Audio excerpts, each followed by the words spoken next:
Big ബോസിലെ ഏറ്റവും അധികം വിമർശനം നേരിട്ടുകൊണ്ടിരിക്കുന്ന ഒരു മത്സരാർത്ഥിയാണ് ജാസ്മിൻ.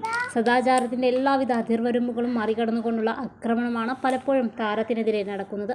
ജാസ്മിനും ഗബ്രിയും 18+ കണ്ടന്റുകളാണ് നടത്തുന്നതെന്നാണ് ഇവരുടെ പ്രധാന ആരോപണം. ജാസ്മിനും ഗബ്രിയും കൂടുതൽ അടുത്ത് പെരുമാറുന്നുണ്ടെങ്കിലും ഇത്തരം ആരോപണം അടിസ്ഥാനരഹിതമാണ് എന്നതാണ് സത്യം. എന്നാൽ കിടപ്പറ രംഗങ്ങൾ റേറ്റിംഗിന് വേണ്ടി നിങ്ങൾ ഷൂട്ട് ചെയ്ത് പ്രേക്ഷകരെ കാണിക്കുകയാണെങ്കിൽ സർട്ടിഫിക്കറ്റ് ഈ ഷോയ്ക്ക് നൽകാൻ ഞങ്ങൾ പ്രേക്ഷകർ നിയമ നടപടിയുമായി മുന്നോട്ട് പോകുമെന്നാണ് ജോൺ ബ്രിട്ടോ എന്ന ബിഗ് ബോസ് പ്രേക്ഷകർ ഫേസ്ബുക്കിലൂടെ ബിഗ് ബോസ് ഗ്രൂപ്പിൽ കുറിക്കുന്നത്. അദ്ദേഹത്തിൻ്റെ കുറിപ്പിൻ്റെ പൂർണ്ണ രൂപം ഇങ്ങനെയാണ്: പ്രേക്ഷകരെ ഇങ്ങനെ കബളിപ്പിക്കുന്നതിന് ഒരു പരിധിയുണ്ട്. ആര് എന്തു പറഞ്ഞാലും ഞങ്ങളെ തമ്മിൽ വേർപിരിയിക്കാൻ നോക്കിയാലും ഞങ്ങളുടെ 18+ പ്രവർത്തികൾ ഇങ്ങനെ തുടർന്നുകൊണ്ടിരിക്കും. വേണമെങ്കിൽ നിങ്ങൾ കണ്ടാൽ മതി എന്ന നിലപാടാണ് ഇവർക്ക്. പ്രേക്ഷകരെ വെറുപ്പിക്കാവുന്ന അങ്ങേയറ്റമായി. ജാസ്മിനും ഗബ്രിയും തങ്ങളുടെ സ്വൈര്യവിഹരണത്തിന് തടസ്സം നിൽക്കാൻ ആര് വന്നാലും അതിന് സഹമത്സരാർത്ഥികൾ മോഹൻലാൽ അല്ല, ബിഗ് ബോസ് അല്ല, സ്വന്തം തന്ത അല്ല, ആര് വന്നാലും ഞങ്ങളുടെ പ്രവർത്തനങ്ങൾ ഇങ്ങനെ ചെയ്തുകൊണ്ടിരിക്കും. മലയാളി പ്രേക്ഷകരായ നിങ്ങൾ ഇത് വേണമെങ്കിൽ കണ്ടാൽ മതി. ഞങ്ങൾക്കിത് ഇങ്ങനെ ചെയ്തു തുടരാനാണ് താല്പര്യം. ഞങ്ങൾക്കുമില്ലേ വികാരങ്ങളും വിചാരങ്ങളും എന്ന ലൈനാണ് ഇവർക്ക് രണ്ടുപേർക്കും.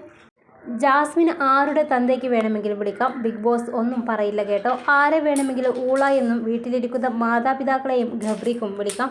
ഒരു തവണ ഗബ്രിയെ എന്തിനു പുറത്താക്കിയോ അതേ കുറ്റം തന്നെ ഗബ്രി വീണ്ടും ചെയ്തിരിക്കുകയാണ്. ഇനി പുറത്താക്കുമോ ബിഗ് ബോസ്? ഇവരുടെ ഈ 80+ അഴിഞ്ഞാട്ടം ഇനിയും പ്രേക്ഷകർ കാണണോ ബിഗ് ബോസ്?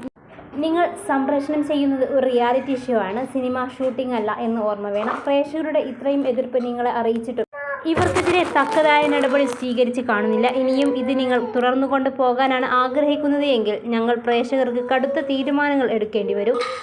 കിടപ്പറ രംഗങ്ങൾ റേറ്റിംഗിന് വേണ്ടി നിങ്ങൾ ഷൂട്ട് ചെയ്ത് പ്രേക്ഷകരെ കാണിക്കുകയാണെങ്കിൽ സർട്ടിഫിക്കറ്റ് ഈ ഷോയ്ക്ക് നൽകാൻ ഞങ്ങൾ പ്രേക്ഷകർ നിയമ നടപടിയുമായി മുന്നോട്ട് പോകും. അല്ലെങ്കിൽ നിങ്ങൾ ഇതിന് ഒരു ഡിസ്ക്ലൈമർ നൽകണം. 80+ കണ്ടന്റുകൾ ഈ ചിത്രീകരണത്തിൽ ഉണ്ട്, കുട്ടികൾ ഈ ഷോ കാണാൻ പാടില്ല എന്ന് നിങ്ങൾ തന്നെ ഇടയ്ക്കിടയ്ക്ക് മോഹൻലാൽ സാറിനെ കൊണ്ട് പറയിക്കുന്നുണ്ട്. കുട്ടികളും കുടുംബ പ്രേക്ഷകരും കാണുന്ന ഒരു TV ഷോയാണിത്. അങ്ങനെ ചെയ്തില്ലെങ്കിൽ ഇപ്പോൾ പുറത്ത് ഒരു കേസ് നടക്കുന്നുണ്ട്. അതിൻ്റെ കൂടെ ഒരു കേസും കൂടെ ഞങ്ങൾ ഫയൽ ചെയ്യും.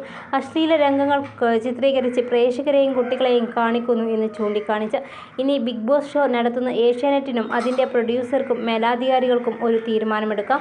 ഞങ്ങൾ പ്രേക്ഷകരുടെ അപേക്ഷയും അഭ്യർത്ഥനയും ഒരുപാട് കഴിഞ്ഞു. പണം കൊടുത്ത് ഞങ്ങൾ കാണുന്ന ഈ ഷോയ്ക്കെതിരെ എന്തെങ്കിലും പരാതിയുണ്ടെങ്കിൽ ഞങ്ങൾക്കും കൊടുക്കാമല്ലോ, ഞങ്ങൾ അത് ചെയ്യും. കൂടുതൽ വാർത്തകൾക്കായി ഈ ചാനൽ സബ്സ്ക്രൈബ് ചെയ്ത് വീഡിയോ ലൈക്ക് ചെയ്യാൻ മറക്കല്ലേ.